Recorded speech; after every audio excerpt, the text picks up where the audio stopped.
గారు మందుల శామ్యుల్ గారు వస్తుంది మీది వచ్చినప్పుడు ఇస్తా. ధన్యవాదాలు అధ్యక్ష. మీది వచ్చినప్పుడు ఇస్తా. ఏమన్నా ఎక్కడ మధ్యపోయి కూర్చోరా. ధన్యవాదాలు అధ్యక్ష. నాకు ఈ అవకాశం ఇచ్చింది, ఈ అవకాశం వస్తా అనుకోలే కానీ వచ్చింది, మీకు ధన్యవాదాలు. నేను అన్నకెళ్ళ చూస్తున్నా, అన్న ఇంతసేపు చదువుతున్నా, మరి మాకు వస్తారా అనుకున్నా కానీ మీకు ధన్యవాదాలు. నిజంగా ఒక భారతదేశంలో 50 సంవత్సరాలుగా ఒక పోరాటం నడిచింది, అదే నక్సలైట్ పోరాటం. ఆనాడు నక్సలైట్ పుట్టడానికి తాడిత పీడ ప్రజలు అటువైపు వెళ్ళినారు. కానీ ఈనాడు కేంద్ర ప్రభుత్వం చూపెట్టిన, కేంద్ర ప్రభుత్వం ద్వారా రాష్ట్ర ప్రభుత్వానికి, గౌరవ ముఖ్యమంత్రి రేవంత్ రెడ్డి గారికి వారు చొరవ తీసుకొని ఈ రాష్ట్రం కానీ పక్క రాష్ట్రం కానీ ఎక్కడ కూడా ఈ అసమానతల సమాజం ఉండొద్దు, అందరూ కలిసిమెలిసి ఉండాలని చెప్పి వాడు బ్రహ్మాండమైన ఆలోచన చేసి ఎక్కడ వైలెన్స్ లేకుండా ఇలా కార్యక్రమాన్ని ముగించినందుకు, ఆ చర్య తీసుకున్నందుకు ముఖ్యమంత్రి గారికి నేను ప్రత్యేకమైన ధన్యవాదాలు తెలియజేస్తా ఉన్నాను. నేను అదేవిధంగా సోషల్ వెల్ఫేర్ డిపార్ట్మెంట్ గౌరవ మంత్రి గారు మొన్న 1972లో గౌరవ పివి నరసింహారావు గారు కాచిగూడ హాస్టల్ ప్రారంభించడం జరిగింది.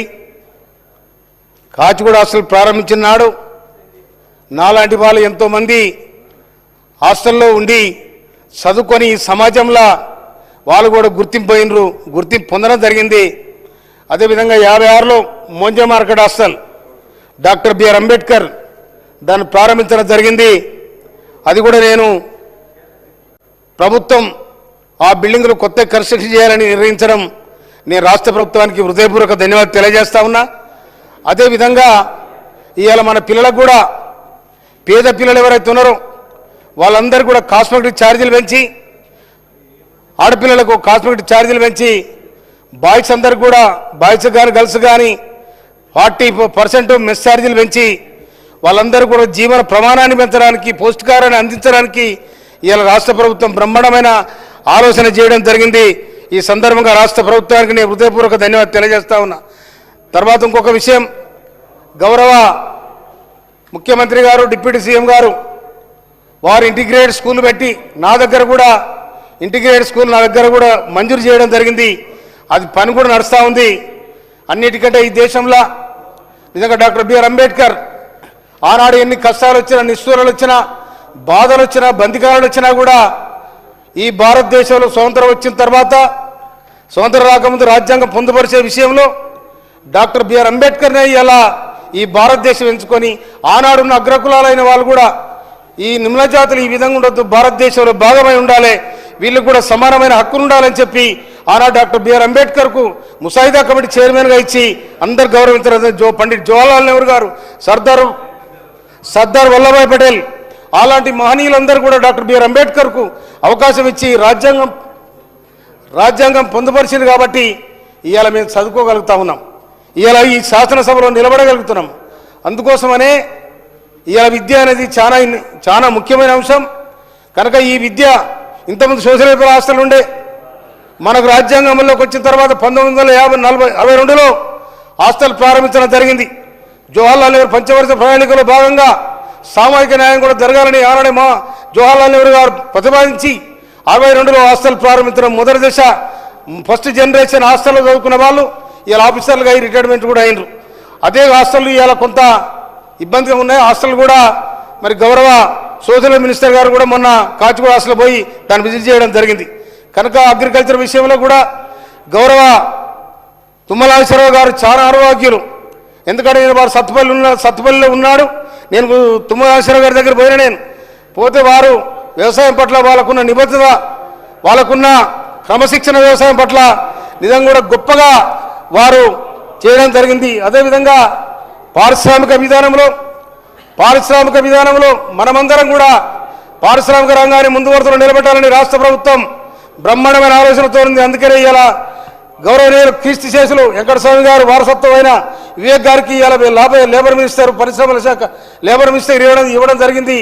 వారు కూడా ఏటీసీలను కూడా ప్రారంభించడం జరిగింది.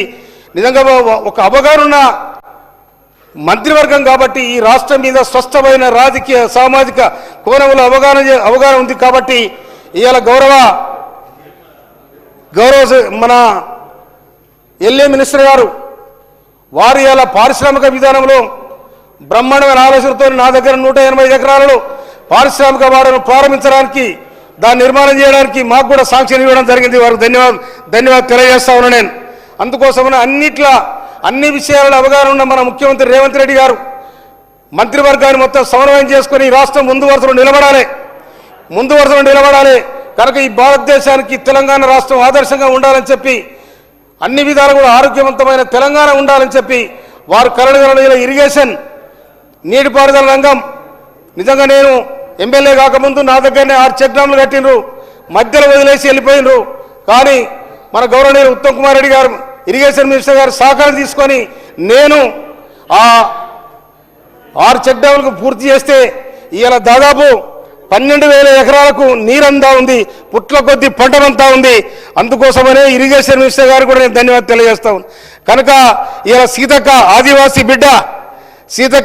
బిడ్డ కనుక వారికి ఉన్న ఒక స్వస్థమైన బడుగు బలహీన వర్గాల మీద ఉన్న అవగాహనతో వారు కూడా పంచాయతీరాజ్ శాఖ రూరల్ డెవలప్మెంట్ వారు కూడా బ్రహ్మాండమైన పరిధిలో వాళ్ళు నడిపిస్తూ ఉన్నారు. కనుక ఈ అవకాశం ఇచ్చిన స్పీకర్ గారికి హృదయపూర్వక ధన్యవాదాలు తెలియజేస్తూ ముగిస్తున్నాను.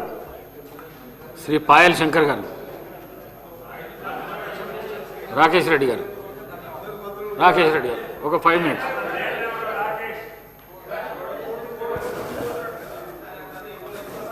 నేను అంటే నేను ఎందుకు కోపమన్నా ఇంత నేనంటే ఒక నిమిషం ఆగే అన్నాను. ఇప్పసారా గురించి ఇప్పసారా మాట్లాడండి రాకేష్ రెడ్డి గారు 5 minutes. ధన్యవాదాలు అధ్యక్ష. నాకు 5 నిమిషాలు కాగానే బెల్ కొట్టండి అధ్యక్ష. ఒక సో నేను దయచేసి గౌరవ సభ్యులను కోరుతా ఉన్నాను. పాయల్ శంకర్ గారు కోరిన వెంటనే మెయిన్ అపోజిషన్కి సంబంధించిన గౌరవ సభ్యులను మా గవర్నమెంట్ విప్ గారు కోరినరు. ఆ సందర్భంలో వారికి ఉన్న అత్యవసర ఏదో మీటింగ్ ఉందని చెప్పడంతో వారు మాట్లాడతారని చెప్పి వారి తర్వాత మీరు మాట్లాడండి సార్. ఎందుకంటే మా పార్టీ కాదు, వారు మీ పార్టీకి సంబంధించిన సభ్యులే వచ్చి అడిగినారు.